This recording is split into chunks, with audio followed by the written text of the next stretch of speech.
வணக்கம் குழந்தைகளா. தமிழ் மாதங்கள் 12.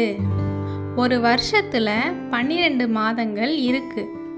ஒவ்வொரு மாதமும் 30 மற்றும் 31 நாட்கள் இப்படி வேறுபட்டு இருக்கும். நம்ம தமிழ் மாதங்கள் என்னென்னு பார்க்கலாமா? சித்திரை, வைகாசி, ஆனி, ஆடி, ஆவணி, புரட்டாசி, ஐப்பசி, கார்த்திகை, மார்கழி, தை,